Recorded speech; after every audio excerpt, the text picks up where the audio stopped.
Welcome to Unit 2, Issues in Research Design. This unit begins a formal introduction to the research design, which is a plan of attack for carrying out a research project.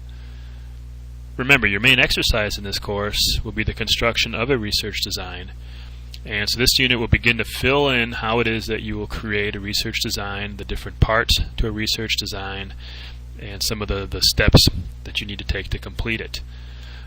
The units that come after this will expand on the concepts that are introduced here, and again will go a long way towards helping you in the creation of your research design, your plan of attack for carrying out a specific research project.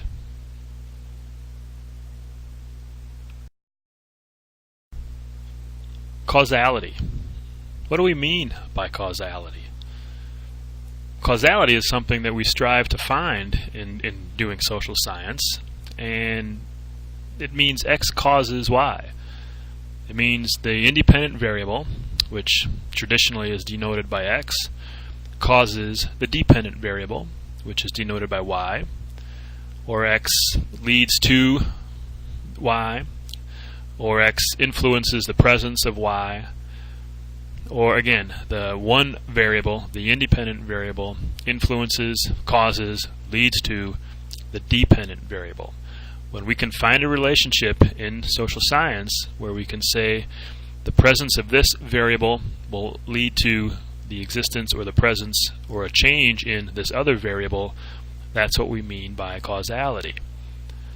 But we also have to remember that social science is inherently probabilistic. We talked about that before when we said social science seeks to explain broad categories of events, classes of events. It doesn't try to focus on a specific instance necessarily. It looks to explain aggregates, not individual behavior. And it always seeks to explain in probabilities, not in 100% certainties. Since we're dealing with human beings and human institutions, we cannot get 100% certainty. So we deal in probabilities. Social science is a probabilistic enterprise, and when we are talking about causality, it's not that every time we see X we will always see Y, and to the same degree, but that based on the odds, based on probabilities, whenever we see this particular variable, we can be sure that this other variable, it will also be present or will change in some degree. Social scientists have come up with 3 criteria for claiming causality, things that are necessary to infer causality, or conditions that must be satisfied before we can say that X is causing Y. The first of these is covariation. This is somewhat of a statistical term, but it also has examples outside of statistics. And this is the notion that 2 variables are occurring at the same time, or they're changing at the same time. They co-vary. You know what the word vary means. It changes value or it changes condition. So to co-vary means that 2 variables are somehow interacting and moving in the same direction, or at least at the same time, if not in the same direction. We've said before that higher levels of education lead to higher levels of income. Now, that's an example of 2 variables that co-vary if we look at a large enough group of individuals. And the reverse is also true in that example. Low levels of education tend to co-vary or correlate with lower levels of income. So covariation is one of the criteria for causality. But let me point out at this point that just because 2 variables co-vary doesn't automatically mean that we can imply causality. An old example that I can remember hearing from a professor that I had is the example of the rooster who gets up every morning and just crows his heart out, announces the coming day, and lo and behold, not long after he crows, the sun comes up. 2 things that clearly co-vary, but it's probably only in the rooster's mind that he believes his crowing influences the sun coming up. The second criteria is time order, and this is perfectly logical. This makes sense. if we are assuming that X causes Y, if we are assuming that education leads to higher income, the education has to come first. The independent variable must always precede the dependent variable. And so time order is necessary in order to infer causality, or the correct time order. The third criteria is non-spuriousness. And a spurious relationship is a relationship that appears to be true but is not. So non-spurious means that the relationship that we find between two variables, between education and income, or length of sentence and the type of defender the accused had, whether a public defender or an attorney that was hired, that the relationship that we find is real. Now, and the relationship we find is real and is not caused by some other variable. Now, again, a good example here is if we think of the instance of a fire, and we could determine that yes, there is a relationship between the amount of fire damage that is caused, whether that's measured in dollars or however, the amount of fire damage and the number of firefighters. And there's probably a positive relationship here, that the greater the amount of damage, the greater the number of firefighters present. Now, we wouldn't try to say that one of these caused the other, or that the more firefighters that are present, the greater the amount of damage they're going to do. But no, there's a third variable that will influence both of these, and that would be the severity of the fire. The severity of the fire is going to determine how many firefighters are present and also the amount of damage that is done. So when we are evaluating our variables and whether there's a relationship between our variables, whether we can infer causality, we have to keep in mind these three criteria. Covariation are the variables changing at the same time. Is the correct time order present, where our assumed independent variable is occurring before our assumed dependent variable, and is this truly a non-spurious relationship? One other thing to consider when we talk about causality is a necessary and sufficient condition.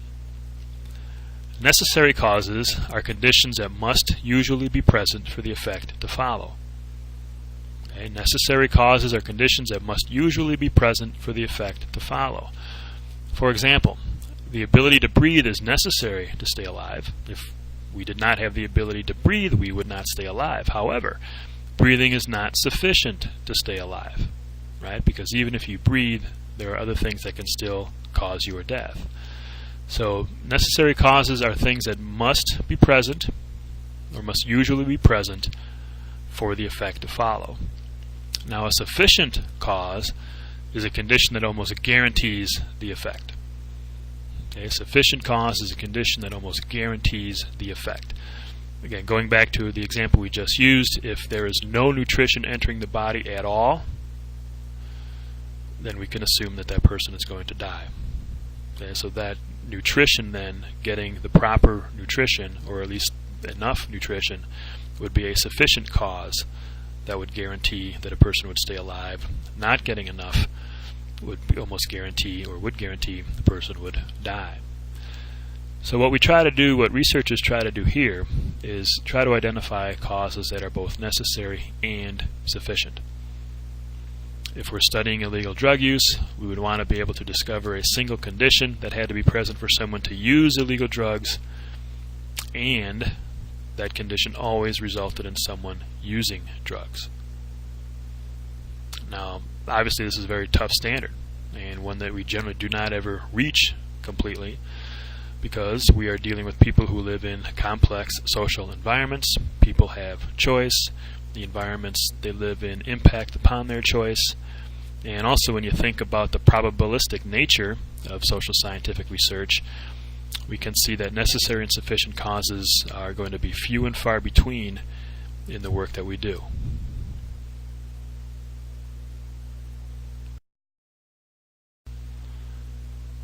Along with trying to find causality, we make inferences.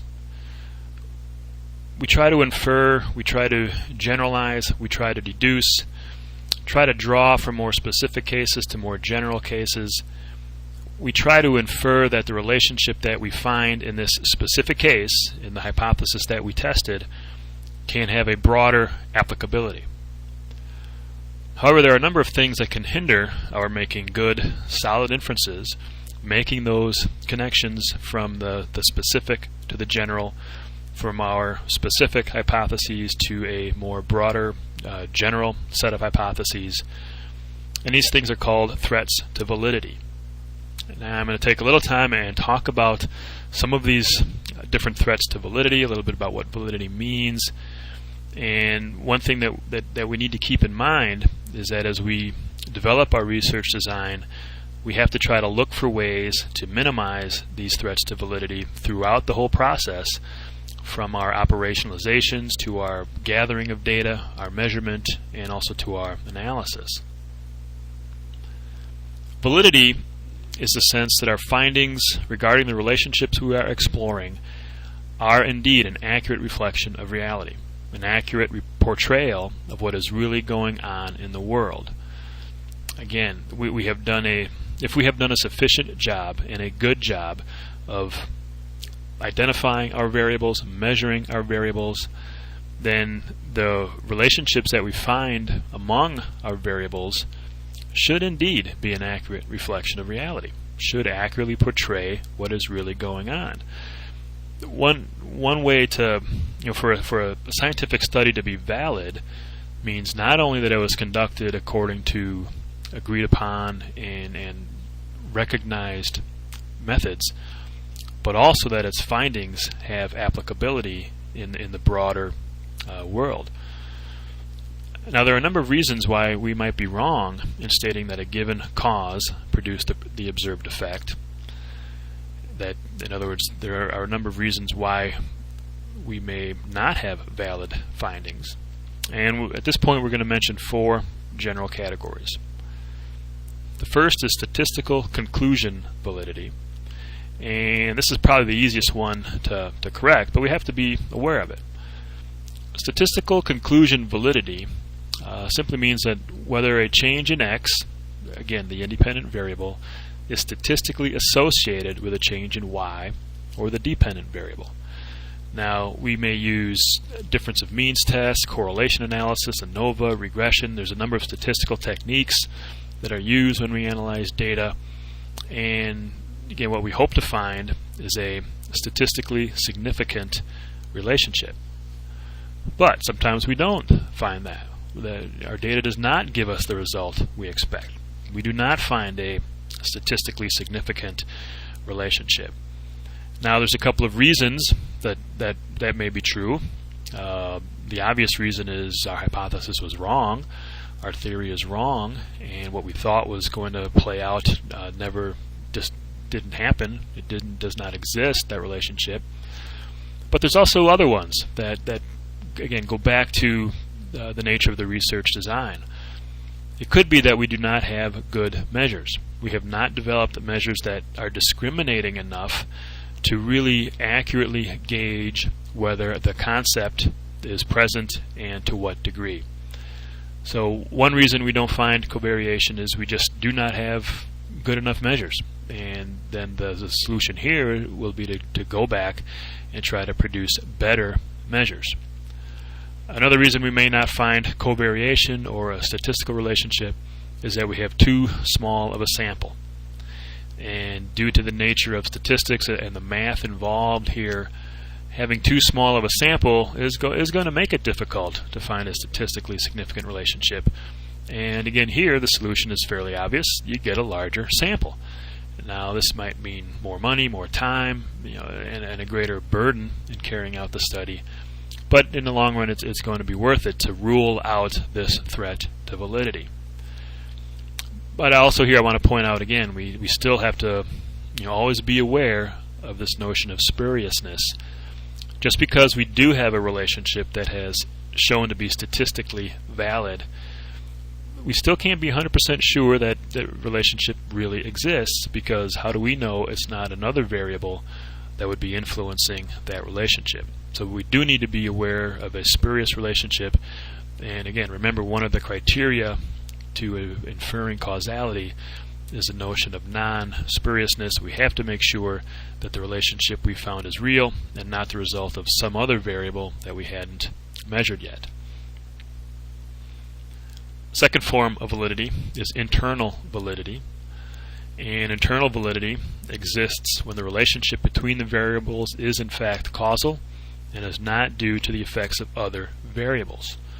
Again, internal validity holds true. We can say that our findings have internal validity when the relationship that we have uncovered between these variables is in fact causal, and it is not due to the effects of other variables that we have not considered, other variables that we have not measured and included in our study. And we will talk about ways to deal with internal validity a little bit later.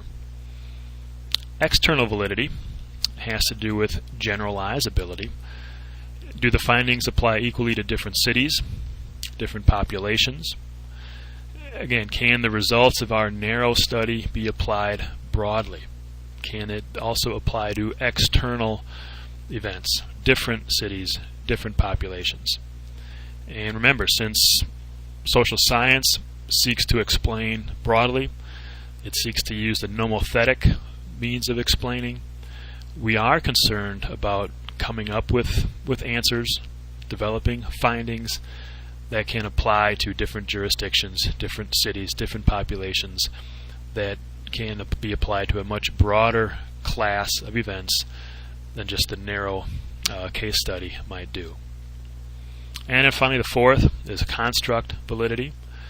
And this is the notion, are we measuring what we think we're measuring? How well do our measurements accurately reflect the underlying concepts we are interested in? How good of a job have we done at constructing our variables? And for instance, if we're examining the effects of racial prejudice, does our measurement of that concept do a good job at distinguishing whether a person is or is not prejudiced?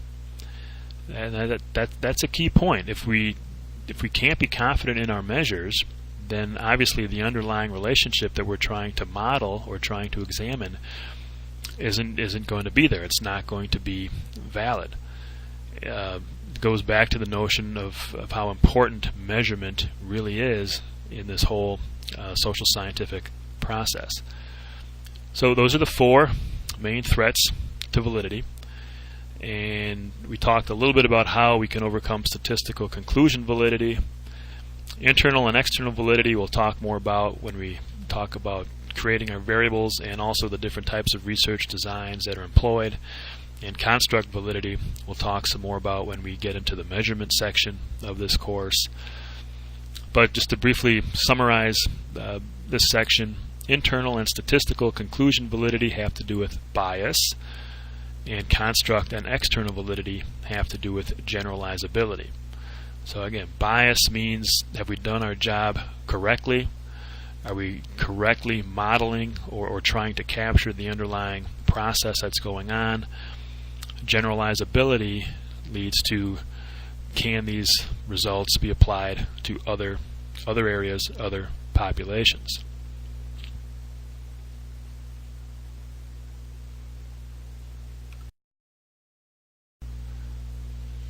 A fundamental question at the outset of planning a research project is what or who will be studied. What is it we're going to be looking at with the purpose of trying to explain the observed differences between them? What are the groups that we're going to be examining? What are the groups that we're going to be studying? These then are our units of analysis and will guide our data collection strategies and will also influence the way we state our conclusions. We're going to talk about 4 different units of analysis. The first, individuals.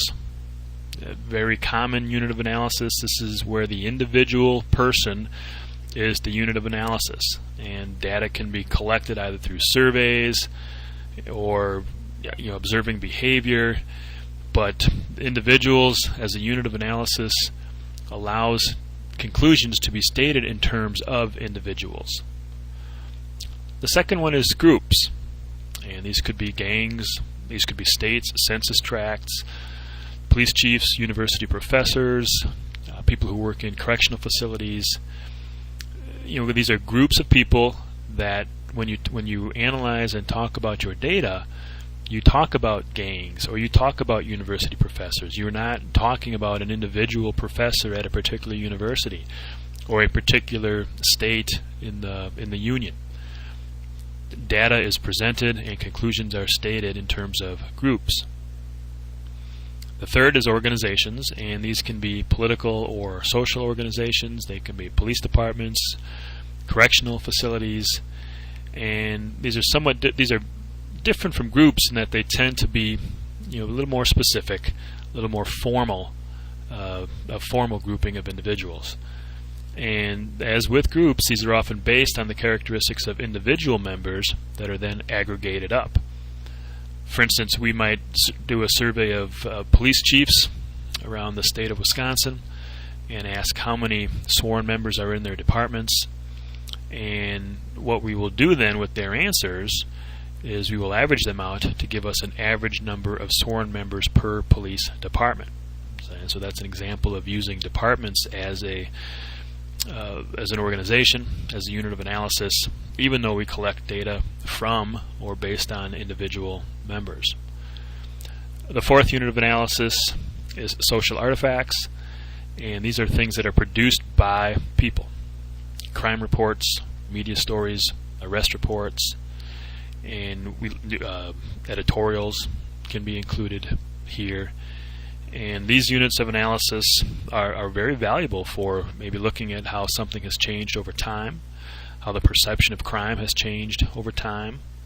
And again, we're limited a little bit here in the types of conclusions we can reach, because we can't attribute conclusions to individuals or groups if we are examining social artifacts. And then this brings up the danger of the ecological fallacy. And we must be careful to only state our conclusions in terms of the units of analysis we studied. Otherwise, we run the danger of committing the ecological fallacy. And one way to define the ecological fallacy is making assertions about individuals when the unit of analysis was a group or an organization. As an example, if we gather data by state, which would then be using a group as our unit of analysis, and if we discover a correlation between low education levels and crime, we cannot say that individuals with low levels of education are more apt to commit crimes. We can't say that based on this particular study. Why? Well, again, we gathered data based on the state, and all we would really be able to say is that states that had low levels of education on average tended to have more crimes committed on average. Now, we could go and examine that relationship between education and crime at the individual level if we focused on individuals. And we could use survey data, we could also use crime reports to look for that connection. I also want to point out here that within an individual research design, you are not limited to one and only of these units of analysis. Sometimes they can be combined in creative ways, but we always have to beware and make sure that when we state our conclusions, we are stating it in terms of the unit of analysis we used to gather our data. We have to make sure we avoid the ecological fallacy.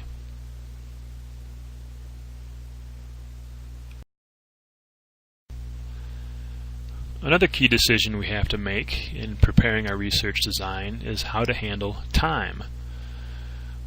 Time is a process, and obviously things change over time, and when we are looking at a relationship between variables, we have to give some thought to what's the best way to try to analyze this relationship. What will the role of time be in this relationship? And really there are three ways that we can incorporate time in our study. And the first is called a cross-sectional study. This is like taking a snapshot in time. It's looking at a single point in time, describes circumstances and relationships at a given point in time. Exploratory and descriptive studies tend to be cross-sectional.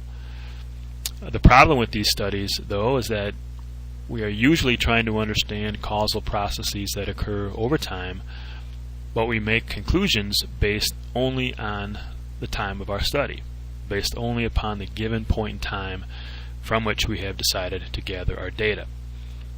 Cross-sectional studies are valid, they are useful, but again, they do have the shortcoming that since we are usually trying to understand causal processes that happen over periods of time, this may not be the best way to capture those processes. However, this is a very common method of handling time in research studies. We just have to be aware when stating our conclusions of the danger and not overstating our case. The second way to incorporate time is through a longitudinal study. Longitudinal studies permit observations over an extended period of time, so we can capture that change process that could be going on. There are three main types of longitudinal studies. The first is called a trend study, where you look at changes within a general population over time, and this could be people in a given state or country. We could look at the opinions of citizens of Wisconsin regarding the death penalty, and whether that has changed over the past decade or 20 years or 50 years. Again, just looking at a general population, could be people in a given state or country, and looking at their attitudes about a specific issue, and looking to see whether anything has changed within that time frame. The second form of longitudinal study is called a cohort study, and this looks at more specific populations over time. It can be a given age group, perhaps people who are seniors in high school in the year 2007. It can include specific jobs, again, police chiefs over time, or correctional supervisors over time. But the difference between trend and cohort is where trend is just a general population. Cohort studies break down that population a little bit. It looks at more specific groups over time. The third form of longitudinal study is a panel study. These are the most ambitious, they are the most costly. Here we are interviewing the same set of people at multiple points in time. Could be once a year, could be every 5 years, could be every 10 years.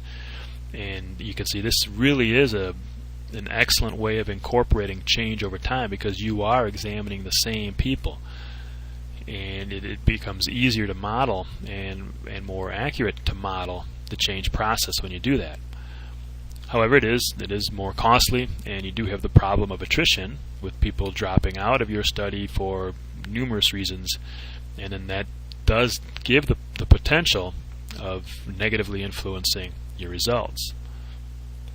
Another way to deal with time is retrospective, and here you're simply asking people to recall the past. What happened 5 years ago? What were your conditions like 5 years ago or 10 years ago? Can you remember why you made those decisions? Why you made those choices? Again, if this type of study is what your research question calls for, well, that's fine. That's what you have to do. But we do need to be aware of the problem with retrospective designs. There's the obvious problem with memory recall. None of us remembers things clearly. Sometimes I have a problem with things that happened yesterday, let alone 5 years ago. But again, depending on your research question, this is a perfectly valid type of approach.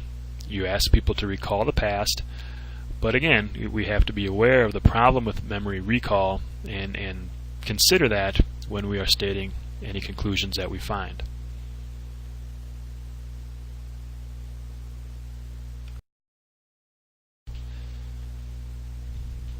Designing a research project. This is a process that is formulaic in some respects, has very specific characteristics, but also has a creative element. Science sometimes can also be referred to as an art form, because it is more than just formulas, mechanics, methods. It does need to be creative in order to really be effective and to really push things forward. A good way to learn about the research process A good way to learn about how to develop a research design is by noting the designs that are used in published research. And this course provides a number of links to databases that allow you to look at what other people have done, look at how published research is described and explained. And one thing about most research studies is that they will describe the methods that are used to gather and evaluate the data. They will give little descriptions of the research design that they employed. And again, this is a good way to learn about how to do this, but it also would allow somebody to replicate the study if they chose to. In your book, on page 105, or at least it's on page 105 in the 5th edition of the text, is I think a very helpful diagram, a very helpful review of the research process. And I'm not going to go over in much detail, but what I like about it is at the very top we see all these back and forth arrows where it talks about the relationship between what is your interest, how that can help generate an idea of what you want to study, how then you try to place that idea within some general theory of how things work, and notice how those arrows go back and forth. I mean, this isn't a linear process. Theory can lead to an idea, which happens to correspond with your interest, or an idea just may pop up based on what you're interested in that you can then ground in a theory. But again, once you have that, once you have the general idea of what it is that you want to study, what your x variable somehow influencing your y variable, then you have the choice of research method that you're going to use, and again we will be talking about all of those as the course moves on. Then you need to think about conceptualization. What do you mean exactly by the concepts and the variables that you are talking about?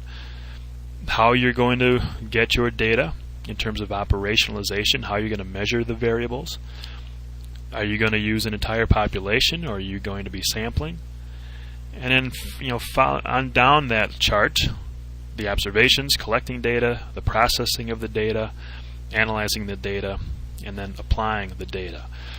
Again, I think this is a nice diagram in one picture that gives you a sense of the different steps in the research process and how they relate to each other.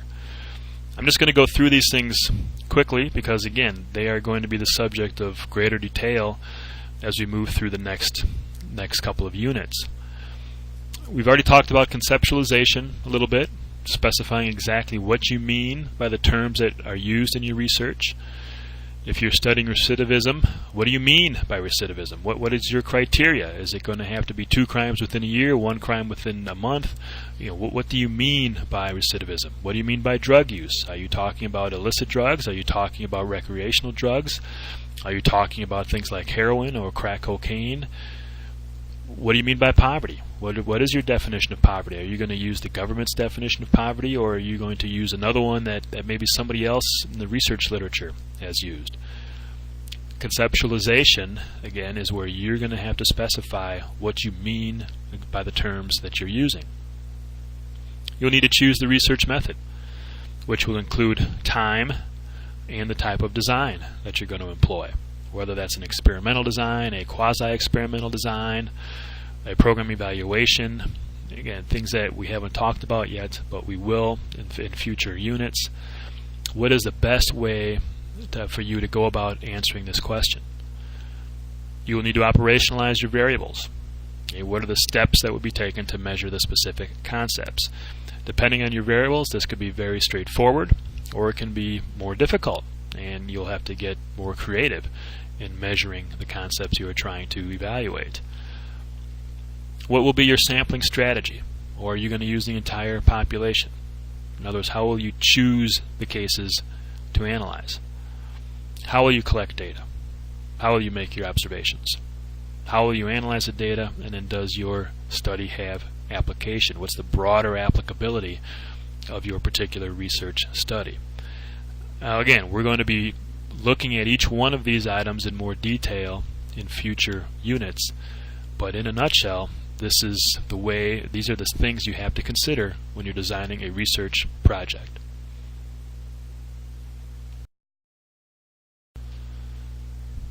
A major portion of the work that you will do in this class is the creation of a research design. You will pick a topic, develop a research question, one or more hypotheses, and then you will determine how you would attempt to answer that question. At this point, I want to emphasize that you will not be actually carrying out the proposal, though if you wanted to, you could do that, but you are not expected to actually collect the data and analyze the data. At a minimum, you are to say how you would carry out the study, including how you would collect the data and how you would analyze the data. A template for the research design is posted within this course on WebCT, and this template is meant to help you structure your paper so that you can make sure nothing is left out. Briefly, these are the main headings, the main sections that you will need to have in your paper. You will need to have a section that talks about the problem or the objective. Okay, what is it that you are going to be talking about? What is it you are going to be studying? And why is it important?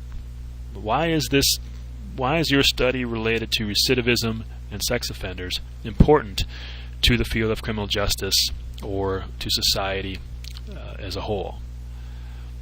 You'll need a section for your literature review.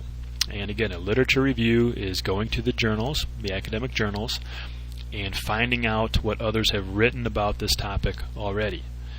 Again, I want to emphasize the importance of reading some of the studies that I have provided links for in this course, because each of these studies will also have a literature review, and that will help you get a sense of how you conduct a literature review and also how these things are put together. Again, what a literature review is you want to summarize what other people have learned about your topic. You'll have a section where you list your research questions, and this is simply your listing of one or more hypotheses that you plan on evaluating. You'll have a section where you describe your subjects for study. What are your units of analysis? Who are you going to be collecting data upon? Are you going to be using any sampling strategy? You'll have a section that describes your measurement techniques. How are this is where you will operationalize your variables. How will you measure crime? How will you measure prejudice? How will you measure dissatisfaction with the police department?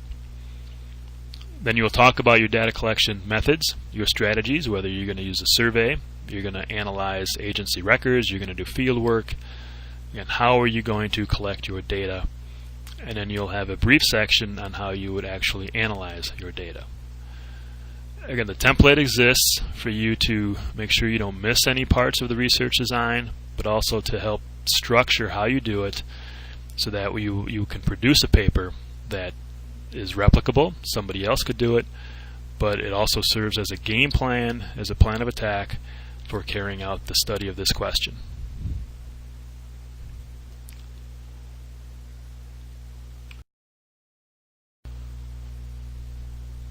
Before we get into some of the components of a research design, let's just do a quick review at this point. What is a research design? It's a game plan. It's a plan of attack that spells out precisely what the research question is. And again, I want to emphasize that word, precisely. It's a detailed plan about what the research question is. It specifies the methods that are going to be used to answer that question. Okay, the different types of data collection methods, the data analysis methods. And one of the reasons this is such a detailed document is that it needs to provide enough detail, enough information, so that someone else could come along and replicate the study. Someone else could come along and do your study. And replication is something we haven't talked about yet, but replication is vital in science. It is one of the ways that science is a self-replicating, or a self-correcting discipline. Somebody comes along, says, "Hey, I just found the cure to cancer." Unless that person's study can be replicated, it's not going to be given any credence. So replication is important. It is one of the ways that new knowledge is verified as true. It is one of the ways that again, science is self-correcting, and really is another one of those factors that does give science a claim to having a preferred way of knowing truth. So a research design is a written out plan of attack spelling out precisely what the research question is and the steps that are going to be taken to answer that question.